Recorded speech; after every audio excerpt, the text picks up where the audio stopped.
नमस्कार प्रिय दर्शकों, आपकी जिज्ञासा के अनुसार कई व्यक्तियों ने जिज्ञासा की कि घर में जो है मंदिर होना चाहिए या नहीं।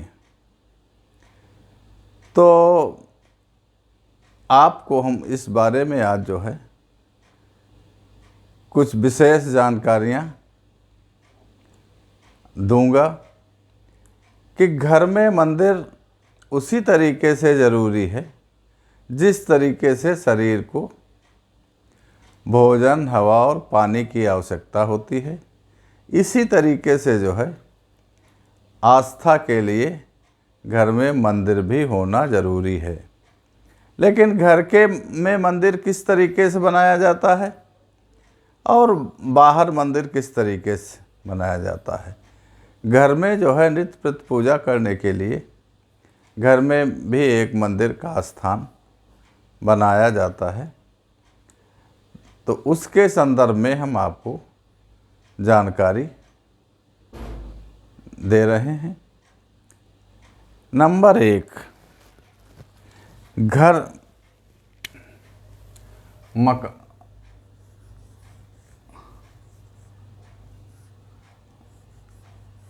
घर में मंदिर कहाँ पे बनाना है। घर में मंदिर नंबर 1 उत्तर पूर्व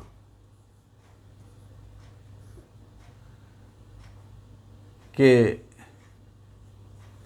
कोने पे बना हुआ है। ये जो है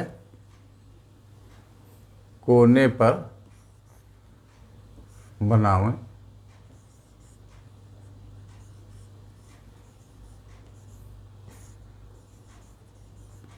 ये शुभ रहेगा। तो मंदिर घर के अंदर उत्तर पूर्व के कोने पे बना हुआ है, तो ये जो है ये शुभ रहेगा। नंबर 2, पूजा कैसे करें। तो पूजा करने के लिए पूजा बैठ कर करें। पूजा आसन पर बैठ कर करें। आसन पर बैठ कर करें। बैठ कर करें। जमीन पर बैठकर पूजा ना करें। जमीन पर बैठकर पूजा करने से जो है शरीर की ऊर्जा जमीन पे चली जाती है, जो आपके लिए हितकारी नहीं है। इसलिए जो है जब पूजा करने बैठें तो बैठ के करें, और आसन ऊंट का हो तो ज़्यादा बेहतर है। प्राचीन काल में तो मृगशाला और शेर की खाल जैसे आसन बनते थे, लेकिन आज के समय में वो संभव नहीं है। और उनमें एक बहुत विशेष गुण थे। जो मृगशाला पे बैठ के जो है पूजा पाठ करते थे तो उस शरीर में उनके तमाम बीमारियां नहीं होती थी। वो बीमारियों से भी जो है वो आसन छुटकारा दिलाते थे। बीमारियां पनपती ही नहीं थी। लेकिन चलिए, वो आज के समय में उस बात को तो भूल जाइए। लेकिन ज़्यादातर जो है आसन का आप प्रयोग करें तो ऊनी कंबल इत्यादि का जो है आसन बनाकर प्रयोग करें, या तो फिर कुश की चटाई का आप प्रयोग करें तो ज़्यादा बेहतर है और शुभ भी है।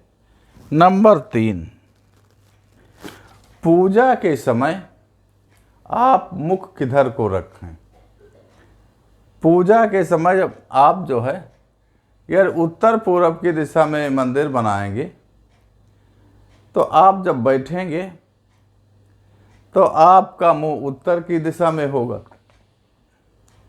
या पूरब की दिशा में होगा। तो उत्तर पूरब की दिशा में मुख करके बैठना अधिक शुभ है।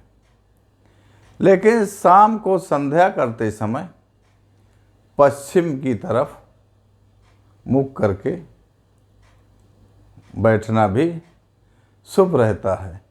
इसके अतिरिक्त अन्य कुछ परिस्थितियां हैं, जैसे आपके घर में मंदिर बना है, मंदिर किस स्थान पे बना है वो अलग बात है। ये संभव ही नहीं है कि हर आदमी का जो है वास्तु शास्त्र के हिसाब से ही घर में मंदिर बना हो, उसी हिसाब से उसका मकान बना हो। लेकिन जहाँ पे मंदिर बना है आप पूजा करते हैं तो मंदिर के सामने मुख करके आप पूजा करें, वो शुभ रहेगा।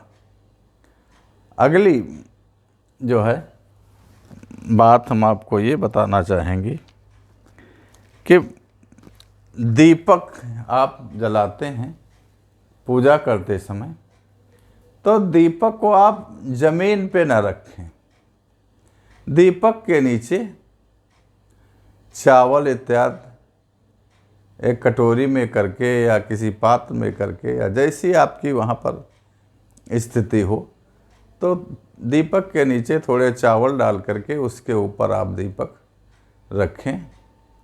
ये जो है आपकी पूजा को शुभ फल देने वाला है। अगले स्टेप में आपको ये बताना चाहते हैं, अगर आप पूजा करते हैं, देवी की पूजा करते हैं, भगवान करते हैं, गणेश जी की करते हैं, तो आप पूजा के लिए आप एक चौकी बना लें। तो उस चौकी पर आप मूर्ति को प्रतिष्ठित करें, और या चौकी भी नहीं है तो कोई वस्त्र बिछा करके वस्त्र के ऊपर आप मूर्ति को प्रतिष्ठित करें। सीधे जो है आप ज़मीन पे न रखें। और मूर्तियों में भी जो है आप गणेश जी और लक्ष्मी जी की जो बिना गणेश जी की पूजा किए तो कोई पूजा की शुरुआत ही नहीं होती। प्रथम पूज तो श्री गणेश जी हैं। तो गणेश जी के साथ जब लक्ष्मी जी की पूजा करें तो लक्ष्मी जी का स्थान गणेश जी के दाहिने है। तो लक्ष्मी जी को सदैव दाहिने विराजमान करें। और यदि विष्णु की आप पूजा करते हैं तो विष्णु जी के साथ लक्ष्मी जी का स्थान वाम भाग में है, बाएं है। तो इस तरीके से आप स्थापना करके पूजा करें।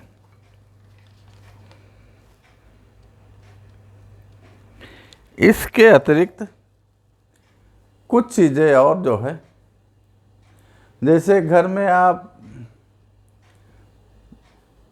पूजा स्थल जो बनाए हुए हैं, तो पूजा स्थल में 2 शिवलिंग नहीं होना चाहिए, 3 गणेश जी की मूर्तियां नहीं होना चाहिए, 2 शंख नहीं होना चाहिए, 2 गोमती चक्र नहीं होना चाहिए। इस तरीके से उस मंदिर में जो है आप इन चीज़ों को न रखें। और 3 दुर्गा जी की मूर्तियां न रखें।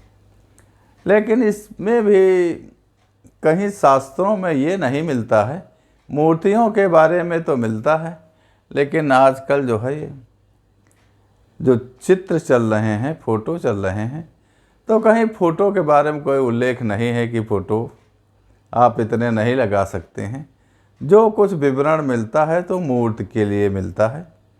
और घर में जो मूर्ति रखी जाती हैं उनका भी एक पैमाना है कि कितनी बड़ी मूर्ति जो है घर में रखी जाएगी, और वो मूर्ति काष्ठ की हो या किसी धातु की हो या सोना की हो, तो उसकी भी प्रतिष्ठा जो की जाती है वो चल प्रतिष्ठा की जाती है। चल प्रतिष्ठा करने के बाद उस मूर्ति की पूजा की जाती है। जो बाहर के मंदिरों में मूर्ति रखी जाती हैं उनकी अचल प्रतिष्ठा की जाती है। वो मूर्तियाँ जो है फिर अचल रहती हैं, एक स्थान से दूसरे स्थान पे नहीं ले जाई जाती हैं। तो घर में जो है मूर्ति जो है छुट्टी रखी जाती है और उसकी जो है चल प्रतिष्ठा करके पूजा पाठ किया जाता है। मत्स्य पुराण में लिखा हुआ है कि कौन कौन से देवों की पूजा करनी चाहिए। तो मत्स्य पुराण में लिखा है कि गृहस्थ आदमी को जो है पंच देवों की पूजा करना चाहिए, जिसमें गणेश, सूर्य, दुर्गा, शिव और नारायण हैं।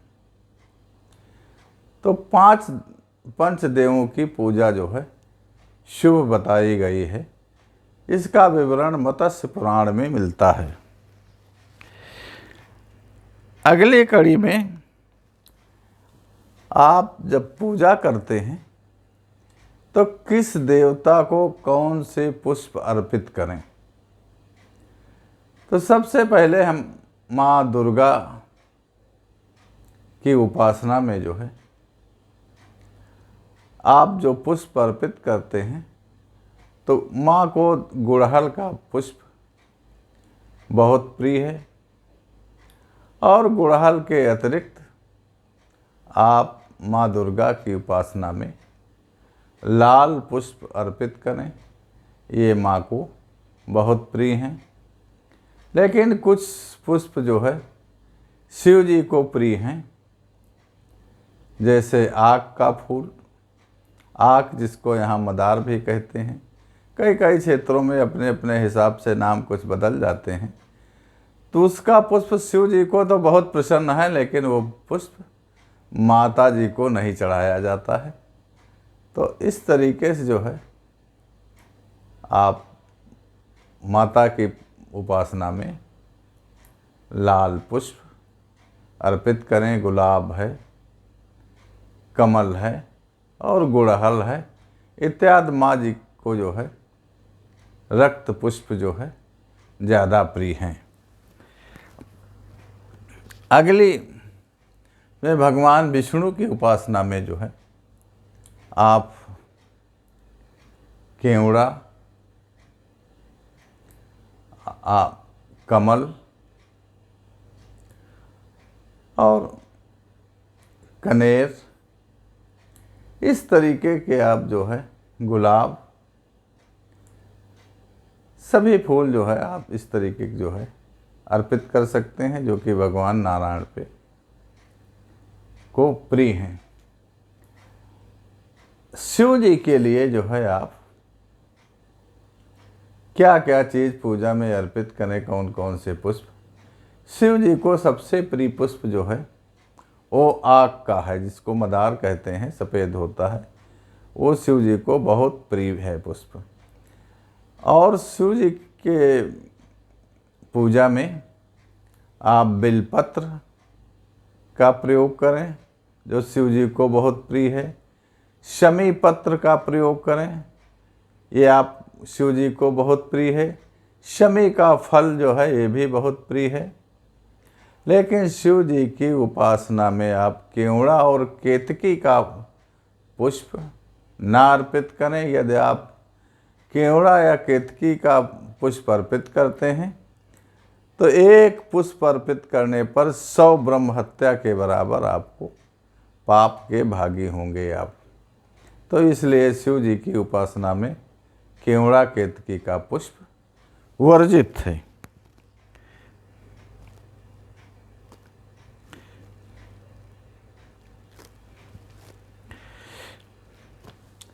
तो साथियों, पूजा से संबंधित मैंने आपको एक छोटी सी जानकारी दी। आपको शायद अवश्य प्रिय लगेगी। आप जो है हमारी इस जानकारी को